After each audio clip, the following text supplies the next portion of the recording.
ಬಗ್ಗೆ ದತ್ತಾಂಶ ತೆಗೆದುಕೊಂಡ್ರೆ ಸುಮಾರು ಪ್ರತಿ ವರ್ಷ ಅಂದರೆ 10,000 ಕೋಟಿ ಖಾಸಗಿ ಕಂಪನಿಗಳಿಗೆ ಲಾಭ ಆಗಿದೆ. ಫಸಲ್ ಬಿಮಾ ಯೋಜನೆಯಲ್ಲಿ ನ್ಯೂನತೆ ಏನಿದೆ ಅಂತ ಹೇಳಿದರೆ, ಇವತ್ತು ಯಾವಾಗ ಬೆಳೆ ನಷ್ಟ ಆಗ್ತದೆ, ನಷ್ಟ ಆಗಿದ್ದಂಥ ಸಂದರ್ಭದಲ್ಲಿ ಇವತ್ತು ಲೋಕಲೈಸ್ ಕೆಲಾಮಿಟಿ ಫ್ಲ್ಯಾಶ್ ಫ್ಲಡ್ಸ್ ಬಂತು, ನಮ್ಮ ಜಿಲ್ಲೆಯಲ್ಲಿ ಬಂತು. ಫ್ಲ್ಯಾಶ್ ಫ್ಲಡ್ ಬಂದು ಬೆಳೆ ನಷ್ಟ ಆಯಿತು. ಬೆಳೆ ನಷ್ಟ ಆಗಿದ ಮೇಲೆ ನಾನು ಜಿಲ್ಲಾಧಿಕಾರಿಗಳು ಹೇಳಿದೆ, ಲೋಕಲೈಸ್ ಕೆಲಾಮಿಟಿಯಲ್ಲಿ ಇದನ್ನು ಸೇರಿಸ್ಕೊಳ್ಳಿ, ಫಸಲ್ ಬಿಮಾ ಬರ್ತದೆ ಅಂತೇಳಿ. ನಿಯಮಾವಳಿ ಏನು ಮಾಡಿದ್ದಾರೆ ಅಂದರೆ 3 ದಿವಸ ಒಳಗಾಗಿ ಮಳೆ ಬಂದು ಬೆಳೆ ನಷ್ಟ ಆಗಿ 3 ದಿವಸ ಒಳಗಾಗಿ ಅವರು ವೆಬ್ಲಿಂಕ್ ಮುಖಾಂತರ ಅಥವಾ ದೂರವಾಣಿ ಮುಖಾಂತರ ಅವರಿಗೆ ದೂರು ಸಲ್ಲಿಸಬೇಕು. ಕಂಪನಿಯವರು ಏನು ಮಾಡ್ತಾರೆ, ಇವರು ಟೆಲಿಫೋನು ಆಫ್ ಮಾಡಿರ್ತಾರೆ, ವೆಬ್ಲಿಂಕು ಕೆಲಸ ಮಾಡೋದಿಲ್ಲ. ಯಾರ್ಯಾರು ಬೆಳೆ ನಷ್ಟ ಟು ಆ್ಯಡ್ ದಿಸ್, ಈ ಕಟಾವ್ ಸಿಸ್ಟಮ್ನಲ್ಲಿ ಇವ್ರು ಬಂದೇನು ಸ್ಯಾಂಪ್ಲಿಂಗ್ ಮಾಡ್ತಾರೆ, ನಂಬರ್ ಆಫ್ ಸ್ಯಾಂಪ್ಲಿಂಗ್ಸ್ ಜಾಸ್ತಿ ಆಗಬೇಕಂತಕ್ಕಂಥದ್ದು ಒಂದು ವಾದ. ನಾವು ಕೂಡ ಸಚಿವರುಗಳು ಮಾತನಾಡಿದ್ದೀವಿ, ಕೇಂದ್ರ ಕೂಡ ಕಳಿಸ್ತಾ ಇದ್ದೀವಿ. ನಂಬರ್ ಆಫ್ ಸ್ಯಾಂಪ್ಲಿಂಗ್ಸ್ ಜಾಸ್ತಿ ಆಗಬೇಕು. ಇವರು ಒಂದು ಗ್ರಾಮ ಪಂಚಾಯತಿಯಾಗಿ ಒಂದು ಹೋಬಳಿಯಾಗಿ ಅಂತ ಅಂತಾರೆ, ನಂಬರ್ ಆಫ್ ಕಟಿಂಗ್ ಸ್ಯಾಂಪ್ಲಿಂಗ್ಸ್, ಆ ಕಟಾವ್ ಬಂದು ಏನು ಸ್ಯಾಂಪ್ಲಿಂಗ್ ಮಾಡ್ತಾರೆ ಅದು ಜಾಸ್ತಿ ಆಗ್ತಕ್ಕಂಥ ಒಂದು. ಆಮೇಲೆ ಖಂಡ್ರೆ ಸಾಹೇಬ್ರು ಹೇಳ್ತಕ್ಕಂಥ ಸಂದರ್ಭದಲ್ಲಿ ನಮಗೆ ಬಂದಿರತಕ್ಕಂಥ ಮಾಹಿತಿ ಯಾಕೆ ಸದನ ಕೊಡ್ತಾ ಇದೆ ಅಂದರೆ, hopeful it will be helpful for you.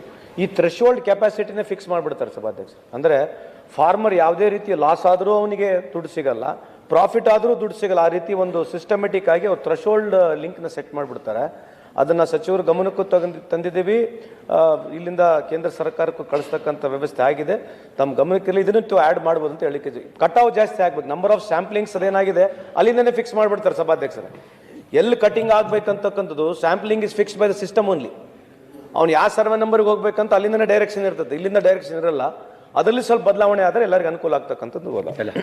ಮಾನ್ಯ ಸಭಾಪತಿಗಳೇ, ಹವಾಮಾನ ವೈಪರೀತ್ಯ ಆಗಿದ್ದಂಥ ಸಂದರ್ಭದಲ್ಲಿ ಯಾವ ತಾಲೂಕದಲ್ಲಿ ಎಷ್ಟು ಅಧಿಕ ಮಳೆ ಆಗಿದೆ, ಎಷ್ಟು ಕಡಿಮೆ ಮಳೆ ಆಗಿದೆ, ಅದೆಲ್ಲವನ್ನು ಇಲ್ಲೇ ಕೂತ್ಕೊಂಡು ರೆಕಾರ್ಡ್ ಆಗುತ್ತೆ.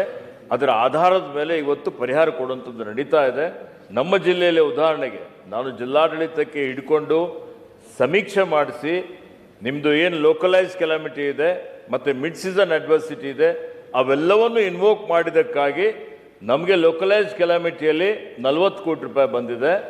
ನಿಮಗೆ ಮಿಡ್ ಸೀಸನ್ ಅಡ್ವರ್ಸಿಟಿಯಲ್ಲಿ 36 ಕೋಟಿ 60 ಲಕ್ಷ ರೂಪಾಯಿ ಬಂದಿದೆ. ಹೀಗಾಗಿ ಸುಮಾರು 80 ಕೋಟಿ ರೂಪಾಯಿ ಬೆಳೆ ವಿಮೆ ನಮ್ಮ ಜಿಲ್ಲೆಗೆ ನಾವು ಮಂಜೂರಾತಿ ಮಾಡಿಸಿ ಈಗಾಗಲೇ 30 ಕೋಟಿ ಪರಿಹಾರ ಸಿಕ್ಕಿದೆ.